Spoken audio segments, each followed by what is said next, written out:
नमस्ते साथियों, थंबनेल देखकर आपको समझ ही आया होगा कि आज मैं हिंजवड़ी आईटी पार्क एरिया में खड़ा हूँ और आज के प्रोजेक्ट में आपको इन्वेस्टमेंट करने के लिए, प्रॉपर्टी लेने के लिए 25 लाख रुपए का बजट लगने वाला है। लेकिन आपको दूसरा सवाल पड़ा होगा कि आज मेरे हाथ में ये बुक क्यों है।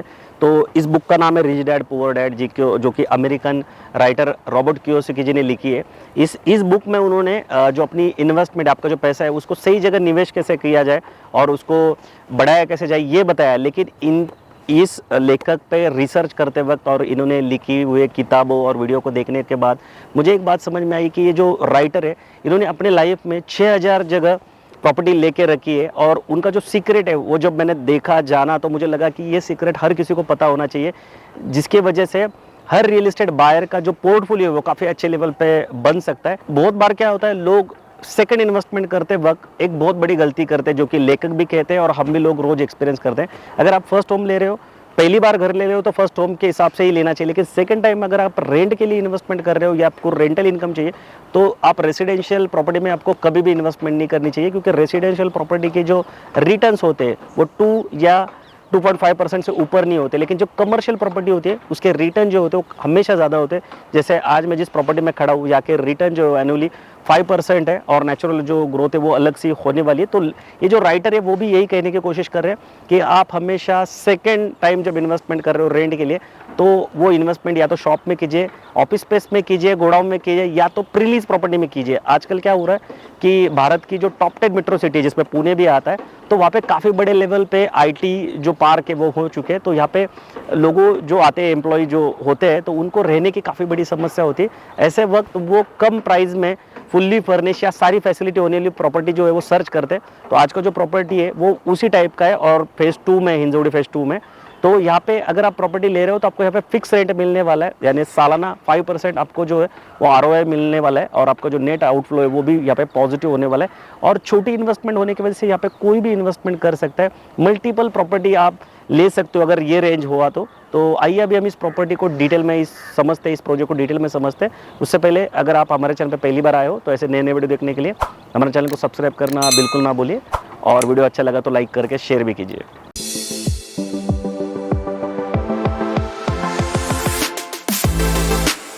तो साथियों अभी हम इस प्रोजेक्ट का लोकेशन समझते हैं। तो मैं विप्रो सर्कल पे खड़ा हूँ। ये जो रोड है ये विप्रो सर्कल से ही यहाँ पर आता है। विप्रो सर्कल जो है वो यहाँ से 600 मीटर की दूरी पे और वहाँ से आगे 600 मीटर की दूरी पे ग्रैंड हाई स्ट्रीट नाम का जो मॉल है वो भी यहाँ पे लोकेटेड है। बेसिकली प्रोजेक्ट का लोकेशन जो है वो काफ़ी प्राइम है। अभी आपको पता होगा कि विप्रो सर्कल पे जो मेट्रो स्टेशन है वो भी है नया वाला। और ये जो आपको मेरे पीछे प्रोजेक्ट दिख रहे हैं, अगर आप यहाँ पे 2 BHK लेने जाओ 750-800 स्क्वायर फुट का, तो लगभग 1 CR इसकी प्राइस चल रही है। तो जब भी आप इस प्रोजेक्ट को विजिट करोगे तब आप स्क्रीन पे दिए नंबर पे कॉल करके गूगल लोकेशन भी मंगवा सकते हो और आप इस प्रोजेक्ट पे आ सकते हो। तो साथियों अभी हम इस प्रोजेक्ट को डिटेल में समझते हैं। टोटल 20 एकड़ का ये लैंड पार्सल है, जिसमें का पहला फेज जो है वो 2.5 एकड़ का होने वाला है, जिसमें टोटल 4 बिल्डिंग है, A, B, C, D, और 2 बिल्डिंग जो है इसमें से वो 7 मंजिला होने वाली है और 2 बिल्डिंग जो है वो 8 मंजिला होने वाली है। टोटल यूनिट की बात करें तो 485 यूनिट यहाँ पे बनने वाले। 2 साइज यहाँ पे दिए गए, 194 और 208।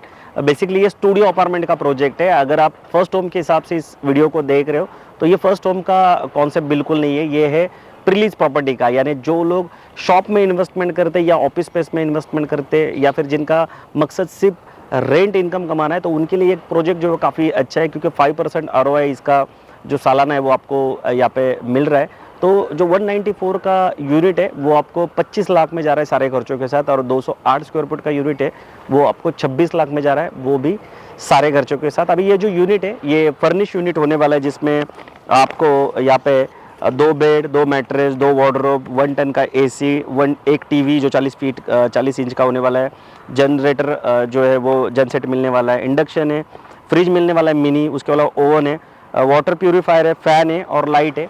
और जो प्रॉपर्टी मैनेज करने वाली कंपनी है तो ये वॉशिंग मशीन भी देती है, लेकिन ये कॉमन स्पेस में रखा हुआ होता है। बेसिकली ये जो रेंट आपको दिया जाता है तो ये रेंट उन लोगों से लिया जाता है जो यहाँ पे जो आईटी पार्क में काम करते हैं, और इनको ये सारी फैसिलिटी जो है तो वो प्रॉपर्टी मैनेजमेंट कंपनी से यहाँ पे मिलती है। तो उनको भी ये फैसिलिटी मिलने की वजह से उनको भी बेनिफिट होता है जो यहाँ पे रेंट से लेते हैं। और जो बायर है उनको भी बेनिफिट होता है कि उनको घर बैठे एक प्रॉपर्टी मैनेजमेंट कंपनी भी मिलती है जो कि पूरे प्रॉपर्टी की देखभाल भी करती है और फिक्स रेंट भी देती है। हर 3 साल बाद आपको 10% एप्रिसिएशन भी यहाँ पे मिलने वाला है, और जब ये रेंट एग्रीमेंट आपका होने वाला है उस वक्त आपको 2 महीने का जो डिपॉजिट है वो भी प्रॉपर्टी मैनेजमेंट कंपनी से यहाँ पे मिलने वाला है।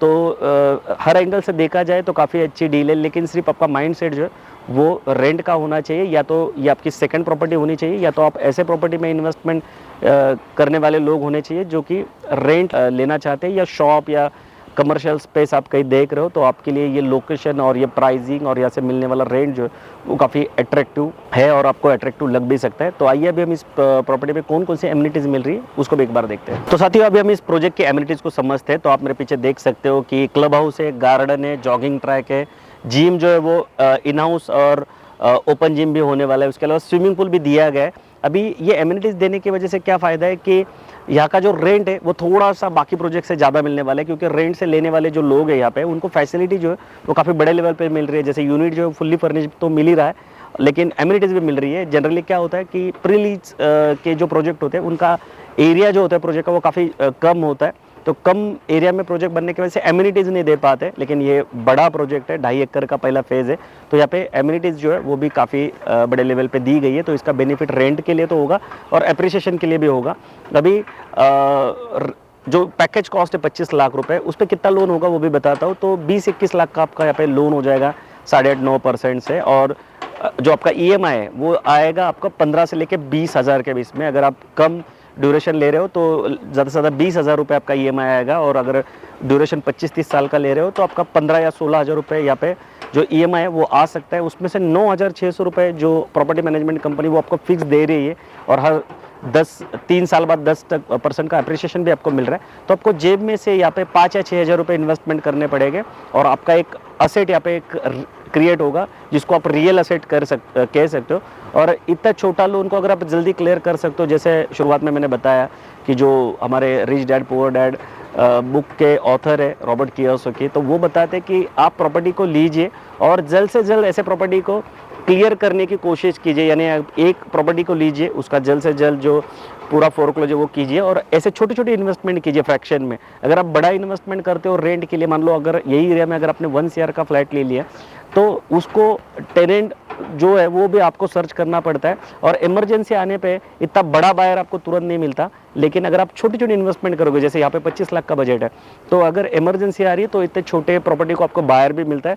और बहुत बार तो प्रॉपर्टी मैनेजमेंट कंपनी जो है वही आपको वो उस प्रॉपर्टी को लेती है या तो उसका डील करती है, क्योंकि प्रॉपर्टी मैनेजमेंट जो कंपनी वो भी उस पर पैसे कमा रही होती है। तो ऐसी डील जो है वो आपके काफ़ी फ़ायदे की हो सकती है। बाकी मैं उम्मीद करता हूँ कि इस प्रोजेक्ट की सारी डिटेल जानकारी आपको समझ में आई होगी। कुछ सवाल है तो स्क्रीन पे दिए नंबर पे कॉल कर सकते हो, और हमारे चैनल पे पहली बार आए हो तो ऐसे नए नए वीडियो देखने के लिए हमारे चैनल को सब्सक्राइब भी कर सकते हो, और वीडियो अच्छा लगा हो तो लाइक करके शेयर भी कर सकते हो। तो जल्दी मिलते हैं नए प्रोजेक्ट और नए लोकेशन के साथ। तब तक के लिए हमेशा की तरह स्वस्थ रहिए, मस्त रहिए, खुश रहिए। जय हिंद।